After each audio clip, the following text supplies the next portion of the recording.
Hey ladies! Sorry it's taken me so long to get on here and do another video, but there's just been some more drama and more crap go on, and I just haven't really felt like talking about it.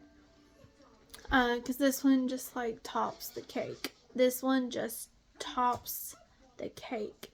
It is the last straw. Okay. It's like the old saying, what is it? It's the straw that broke the camel's back or something like that. Yeah, it's pretty embarrassing that I have to even be related to these children that I call my stepkids. It's pretty embarrassing to even be related to them. But the video I'm making today is to talk about the more drama, and the video topic, I think I'm going to call this one lying and exaggerating, because it goes hand in hand.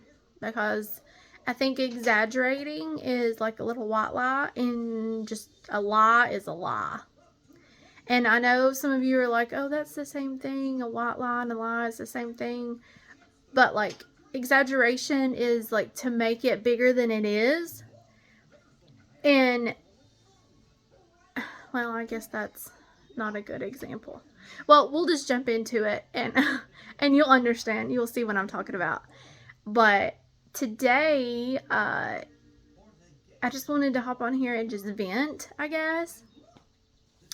Because I feel like most of you are going through this as well, of your husbands blaming you for the crap that goes on with their past. And, you know, it's kind of funny because we didn't create that past.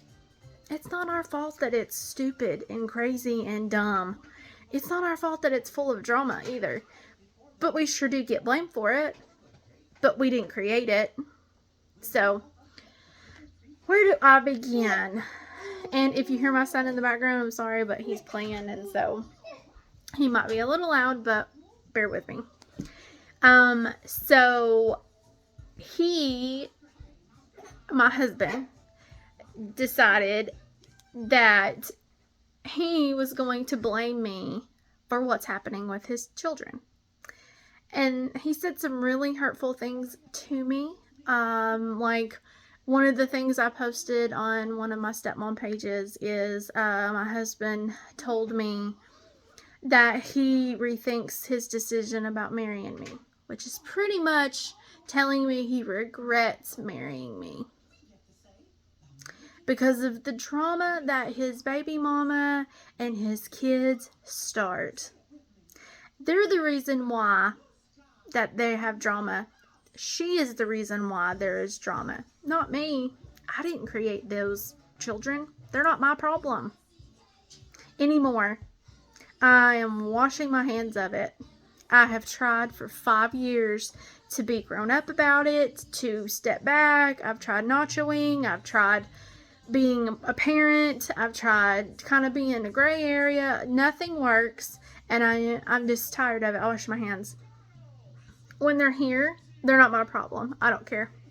I really don't. Not anymore. Because anything that I do, I get blamed for. Good or bad, ugly, doesn't matter. I get blamed for it. It's still all my fault. And my husband is really pretty much blaming me for what's happening now with the drama and the lies. So let's hop right on into this. And if I cry, I'm sorry, because I'm a little emotional, because it's really putting my strain on my marriage right now. And I have a young child, and I don't have a job right now because I had to quit after I had my son. And now I'm kind of feeling stuck. So that bothers me as well, because I'm usually super, like, I'm independent, and it drives me crazy that I can't make my own money. And I know some of you are going to be like, well, just go get a job. It's easy. Go get a job. Well, it is easy for me to get a job, but who's going to babysit my son? I don't have family to do that. I don't have in-laws to do that. And I don't really feel comfortable leaving him with a stranger right now with the age that he's at. And so I want to do something that I can financially contribute, because yet again, baby mama didn't work for the whole 10 years they were married, but I've been out of work 6 months, and it's like the end of the world. I'm just lazy. I'm lazy and stupid and incompetent, apparently. But she got to be off work for 10 years. And I've only been out of work for 6 months, so. Who's stupid and lazy? Not me. And she didn't even work when the kids went to school. She could have worked. She could have gotten a job. But no, she decided to sit at home and cheat on my husband. But that's a different story for a different day. So, let's put blame where blame is due. But okay, topic, lying and exaggerating. So my youngest stepdaughter decides to tell her mother. She's huge exaggerator, huge liar, just like my stepson. Exaggerates everything, lies about everything to make her out to be the victim and to be drama. And she knows that all she has to do is cry wolf, and her mom lets her away with murder. She lets her lay out of school. She lets her do whatever, eat whatever, dress whatever, do whatever, go wherever. I mean, and she's only 10. Okay, she's almost 11.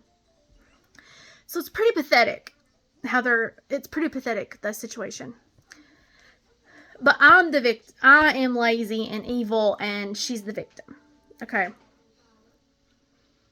So when I say they, I mean both of them. The baby mama is teaching the stepdaughter, to be exactly like her, which is manipulative liar.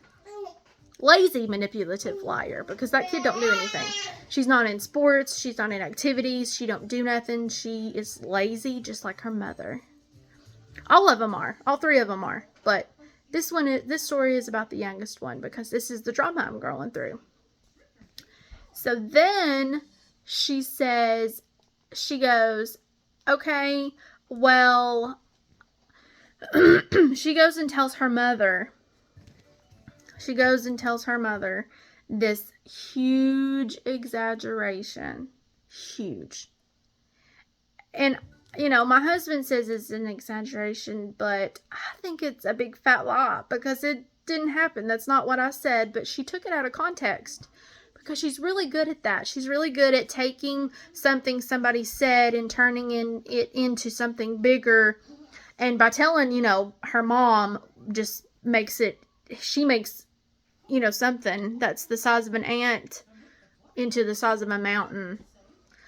She blows up everything and makes it bigger than what it is. So, but it goes back to being a lazy drama person. So she had the nerve to tell her mother that she feels unsafe here because I told her that I would kill her in her sleep. Now, she has said that before. She has said that she feels unsafe, but it's because she cries wolf all the time. And that's not true. It's never been an issue until now, so why? And we've had this schedule of them coming to visit on certain occasions through the year for 5 years now. So there has been nothing to say that unsafe. That's bullshit. No. And it's because she can't come here and do what she wants to, just like she can at Mommy's house. Because at Mommy's house, they raise themselves. At Mommy's house, there's no rules or guidelines or structure or routine. It's do whatever, whenever, however. You make a mess, oh well, don't clean it up. You don't have any chores. There's no rules, there's no boundaries, there's no guidelines, there's no nothing. It's like a complete circus. And it's every kid's dream to do whatever they want to and have no rules or consequences. There's no discipline, no rules. And then when they come here, she has rules. She has stuff to do. She has chores. Not many, but enough because I'm not their maid. I'm not their maid. No, sorry. So it's just been an ordeal, but she had the nerve to tell her mother that because I'm just some evil, wicked stepmom, apparently. And what I really said was, the truth was, I have a young son, and during the summer, they came to visit all summer, which is about 6 weeks.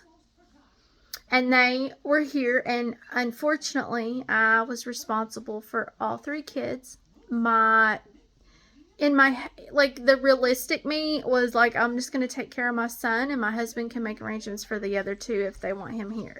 He wants them here, because I have a baby to take care of, a small baby, and I'm adjusting to being a mom full time.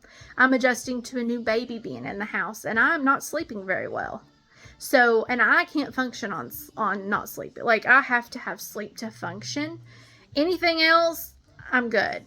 But sleep, it just puts me in a totally different just mindset, and my temper and my patience are like itty bitty. And when I'm dealing with unruly, undisciplined, rude, entitled kids, and me not sleeping, it's not a very good mixture. It's not going to be a very good outcome.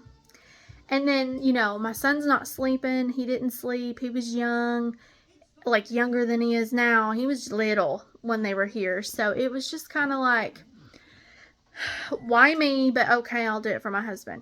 Well, what I said was, after repeatedly saying to them, you got to be quiet because the baby's sleeping. You better be quiet because the baby's sleeping. You need to be quiet because the baby's sleeping. And I said that about 10 times to an almost 14-year-old and an almost 11-year-old. I should not have to repeat myself that many times to that old kids.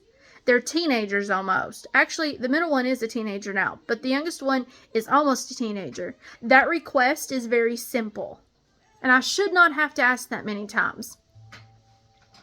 And everything was happening, and I kept asking, and then they woke up the baby, which just set me over the edge. My temper was it was just like this. It flickered like a light switch. And I said, if somebody else wakes up the baby, I'm going to kill whoever wakes up the baby while he's sleeping. That's what I said. And it's not true. It's an exaggeration. And, but I get tired of repeating myself to kids that know better. They're old enough to sit down and shut up and listen to a request. Okay? Listen to a request. Should not have to repeat myself that many times to those kids. And I didn't even tell their daddy. I handled it. But yet she took it and she said, I don't feel safe because my stepmom told me that she was going to kill me in my sleep. What kind of bullshit is that? Excuse me? Really? Yeah, because I'm just some psycho evil bitch, I guess. That's what everybody thinks. Their mother don't send them with any clothes for 6 weeks, but I'm the evil one. Their mother doesn't send them with any toiletries or even underwear half the time, but I'm the evil one. Their mother doesn't send them with clothes that actually fit them, but I'm the evil one. Their mother doesn't sign them up for extracurricular activities, but I'm the evil one. Their mother doesn't take them to the Y and have a membership to take them swimming all summer, but I'm the evil one. It's easy to point fingers at somebody, and I'm tired of being I'm tired of being played as not the victim, but I'm tired of being played as the evil stepmother. I'm tired of being my fingers pointed at me like, you suck, you're a terrible mom, you're a terrible stepmom, you don't matter, you're not important. All that stuff's been told to me. And, after about 5 years, I'm just kind of sick of it. And I don't have a filter anymore to it. So now that if they come, I'm going to refer to their mother as something as other than their mother. No more Miss Nice Stepmom. No. And, some of you may say, that's not right, or that's not good, or you don't need to stoop to her level. Well, that's how I'm going to handle it, because it's been 5 years and I'm just sick and tired of her trying to parent on her own time. She only parents when it's convenient for her. Like, she sent my stepdaughter down here this summer with something wrong with her. She was sick, and she didn't send any medicine with her. And it was something that I didn't even know anything about, but she needed medicine for it in order for it to heal. And she sends her down here with no medicine, no ointment, no nothing, but I'm the bad guy.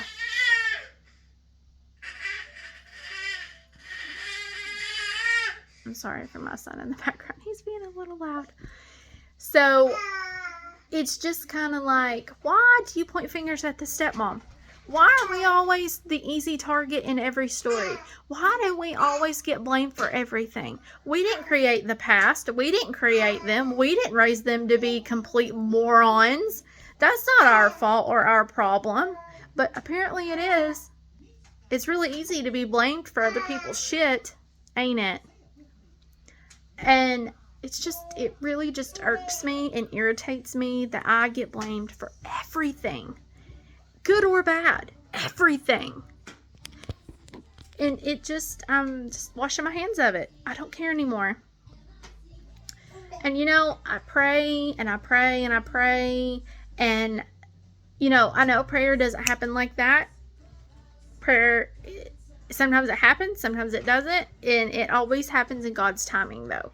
So I have to make myself, sit back, rethink about it, and be like, okay, we need to be steadfast in my prayer of something's going to change, and it's going to change for the good, because I do not want this drama around my baby.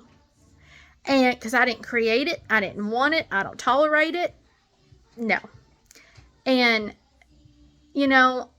I know that they are not being raised right, and I know that it's not all their fault, but they're old enough to know right from wrong. They're old enough to know good from bad. And they are old enough to know that I am not this evil, mean, vindictive person that I'm being painted out to be. But see, it's easier to side with their mother than it is to side for me and be like, hey, Mom. No, she's not. Because it's like she's literally saying in the background, brainwashing them, hey, I'll buy you something if you lie about her.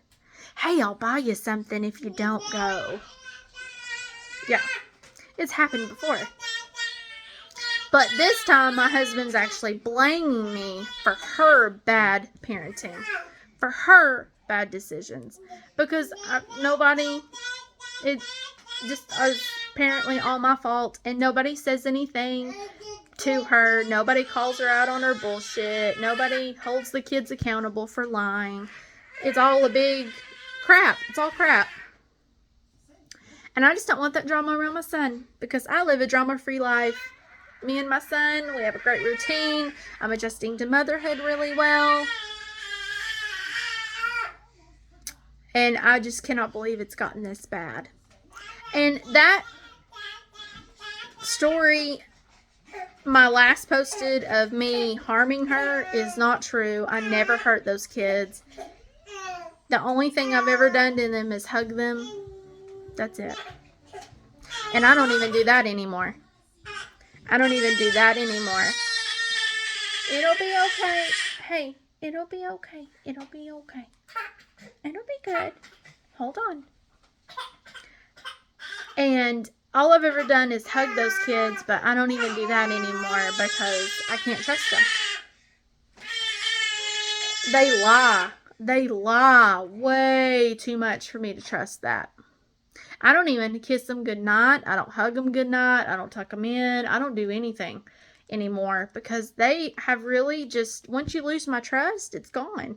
And they lie about me so much, and they lie about just everything so much. No, they're great manipulators, because she is. The baby mama is. And my in-laws have fallen for it. My in-laws don't really want anything to do with me. And that's really sad because we used to be close when I first married my husband. And they don't call and check about my son either. But they go visit the kids. So, what does that scream? Favoritism?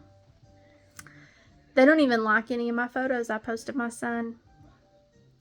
But they like the other kids' photos on Facebook and Instagram. So what does that tell you? That they don't really care about us. And that's just sad, because I don't see them enough to create any drama. I haven't said anything mean or disrespectful. I always try to go there and do my part. I always bring something to the family gatherings. I never just show up and just mooch off of them and eat off. I always bring something, make something, bake something. I always try to do my part.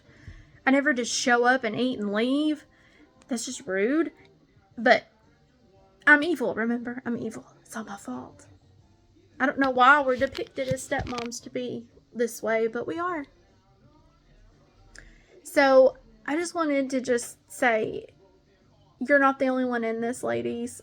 I'm going through it too, and it's just really sad that it's affecting my marriage the way it is, and it's affecting me personally, because I take things like super personal, but I have to remind myself that God's got this, and it's all in God's plan. Not that God does not want to cause me pain, but God, it's like, if you pray for patience, He doesn't give you patience. He gives you opportunities to be patient. And it's really hard when you're in the situation, and it's constant drama, it's constant lies, it's constant manipulation, it's constant exaggerations. An exaggeration is, oh, I ate 13 donuts. A lie is, I don't feel safe. She told me she'd kill me. That's a lie. I did not say that. It's constant. It's constant. And I'm over it. I am over it. So, I can't fix this. I'm done trying to fix it. I'm done trying to put a Band-Aid over it. It is what it is. If you want to make me your enemy, make me your enemy. You're not going to like it very much, because guess who's in charge of the guest list when it comes Christmas? Guess who's in charge of all your Christmas presents and your stockings and your candy? Guess who's going to take you after Christmas shopping? But not anymore. No, not anymore. Sorry. It's all up to my husband now, because it's not my problem anymore. My new philosophy is not my kid, not my problem. I'm going to focus on my kid. And I know some of you are going to be like, that's not the way to do it. That's not the way to handle it. But it is. Right now. I'm going to keep praying about it. I got to go because I got a cranky baby. But I'm going to keep praying about it. And I'm going to keep seeking God. And keep hoping for the best. But I will try to reach out to you ladies. I will try to reach out to you ladies again. I'm sure there's going to be other stuff. I'm so sorry. I got to go. But thank you ladies for listening. Thank you ladies for listening. And I will hop on here, and I'm sure I will update you on what's happening later. God bless.